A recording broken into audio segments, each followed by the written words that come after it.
में सुखविंदर सिंह सुक्खू जी इस बात के लिए अब जाने जाते हैं कि उलूल जुलूल फैसले लेने का अधिकार अगर किसी मुख्यमंत्री को है वो सिर्फ मुझे है, ऐसा उनका मानना है। हम इस बात को बार बार कह रहे हैं कि मुख्यमंत्री फैसले ऐसे लेते हैं जो आज से पहले कभी किसी व्यवस्था के अंतर्गत काम करते हुए मुख्यमंत्री ने नहीं लिए, और उन फैसलों के कारण आक्रोश होता है, रोष होता है, जगहंसाई होती है, वो बार बार हो रही है। हिमाचल प्रदेश में पंचायत के चुनाव पिछले कई वर्षों से लगातार समय पर होते रहे, यानी कि 5 वर्ष के कार्यकाल पूरा होने के बाद पंचायतें अपने नए सिरे से चुनाव के बाद काम करना शुरू कर देती है। अब की बार हिमाचल प्रदेश में पंचायत के चुनाव दिसंबर के महीने में होने तय थे, लेकिन पंचायत के चुनाव किसी तरह से टालने का रास्ता ढूंढते रहे मुख्यमंत्री जी। कभी रोस्टर का हवाला दे करके, कभी पंचायतों का नई गठन करने की प्रक्रिया अभी तक पूरी नहीं हुई, इन बातों का हवाला दे करके।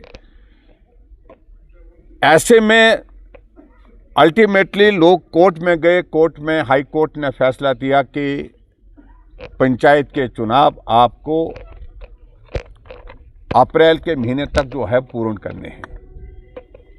लेकिन फिर भी उसके बावजूद मुख्यमंत्री जाकर के सुप्रीम कोर्ट गए इस हवाले के साथ कि हिमाचल प्रदेश में आपदा आई और उस आपदा के कारण यहाँ डिजास्टर एक्ट लागू है, और डिजास्टर एक्ट लागू होने की वजह से उसमें जो प्रावधान है संविधान के अनुसार इस वक्त हम पंचायत के चुनाव नहीं करवाना चाहते हैं, क्योंकि हमारा फोकस हिमाचल प्रदेश में डिजास्टर के कारण हुआ नुकसान है उसकी भरपाई करना, उसको रिस्टोर करना, उसके लिए है।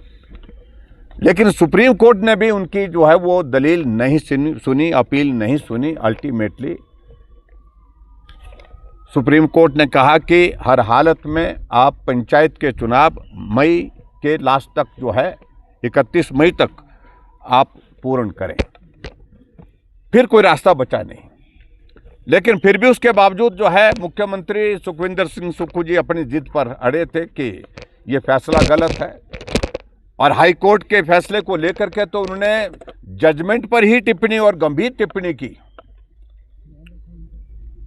मैं उस पर जाना नहीं चाह रहा हूं, लेकिन कुल मिलाकर के अब जब पंचायत के चुनाव का रोस्टर आना था, रोस्टर से पहले लगने के बाद उन्होंने एक कोशिश की कि हिमाचल प्रदेश में जो पंचायतें 2 बार आरक्षित हुई हैं उन पंचायतों को अब की बार आरक्षित नहीं करना चाहिए। समझ में आती है बात। एक उन्होंने नियम में परिवर्तन किया, उसकी नोटिफिकेशन की, और अब तय था कि हिमाचल प्रदेश में रिजर्वेशन का रोस्टर जो है वो 31 तारीख मार्च को आउट होना था। वो कट ऑफ डेट थी जिसको डिले करने की कोशिश की, लेकिन पिछले कल शाम को जो है वो एक बैक डेट से 30 मार्च 2026 की जो है एक नोटिफिकेशन निकाल दी, और उसके अंतर्गत जो है पंचायत में एक नया प्रावधान जोड़ दिया कि पंचायतों में जो रोस्टर होगा उसमें आरक्षण की व्यवस्था में एक चीज़ और जोड़ दी गई, और वो जोड़ दी गई कि 5% आरक्षण करने का हैं। वार्ड्स हैं, बीडीसी की सीट्स हैं, जिला परिषद की वार्ड्स हैं। उसके कारण उसका इम्पैक्ट जो है एक कोने से दूसरे कोने तक जाएगा।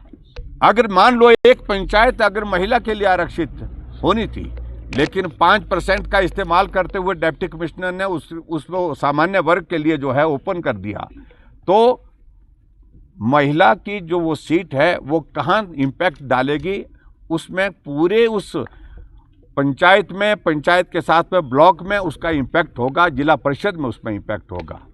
तो इसलिए इसका हमने विरोध किया है। मनमाने तरीके से अपने लोगों के लिए पंचायतें चुन करके कि ये मेरा खास आदमी है, इसके लिए ये पंचायत जो है वो ओपन कर दी जाए, ये पंचायत रिजर्व कर दिए जाए, अपने लोगों को उसके हिसाब से ये सारा फैसला किया गया है, जिसकी हम निंदा करते हैं, जिसका विरोध करने के लिए आप सबके सामने हम यहाँ पर प्रस्तुत हैं।